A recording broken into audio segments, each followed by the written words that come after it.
We wanted to ask you what this confirmation of the speed means to you. What can we deduce from that? Absolutely extraordinary that he got his train up to more than double the authorized speed around a curve. This clearly is going to have to be examined further to understand exactly why he did this. We now know the exact speed he was operating. We just don't know why he was operating that way. And we have confirmed that this engineer is not speaking to police and has hired an attorney. Do we deduce anything from that information? Well, he obviously knows the kind of trouble he's in. He does not, he still has to have, I believe, a toxicology. That is a federal requirement to see if he was under the influence of anything.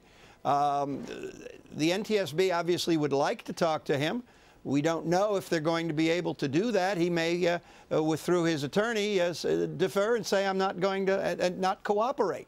So the rest of the crew, though, they will be able to talk with.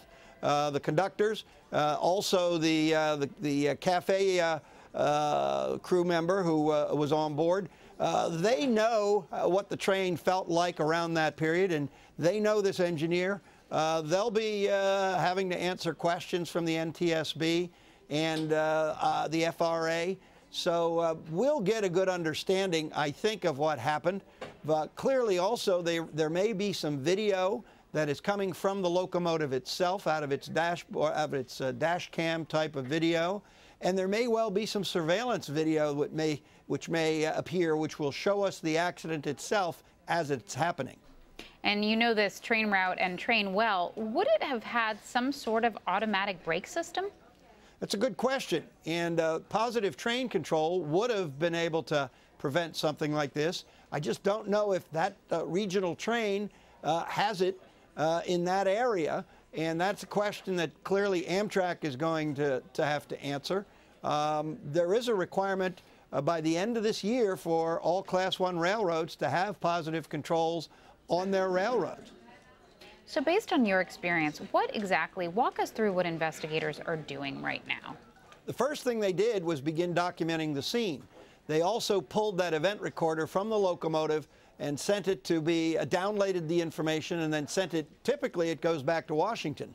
I had heard that it may have gone to Delaware where Amtrak helped read it. I am pretty confident if that was the case, they would have an NTSB official there as well to make sure that nothing had been done in the downloading of the event recorder. And we've been talking so much about the unprecedented nature of this tragic accident. Have you had any experience with any incident like this in the past? I did an investigation back in Chicago where an engineer was distracted and he went through a 10-mile-an-hour zone at 60 miles an hour, and he too derailed his train, and a couple of people were unfortunately killed. So it unfortunately happens, and the question is how can we begin to prevent it? A lot of it would be through positive train control. And we know that speed was some sort of factor here, but is infrastructure part of the problem in your estimation?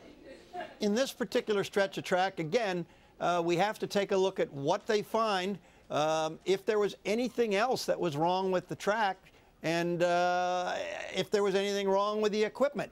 There are a number of investigators that are on this team that have specialties in track, equipment, human factors, signals. All of those are going to be looked at very carefully, including survival factors, to see how, when they look at these rail cars where so many people did survive, how that helped, and looked at the rail cars where they perished and why that happened.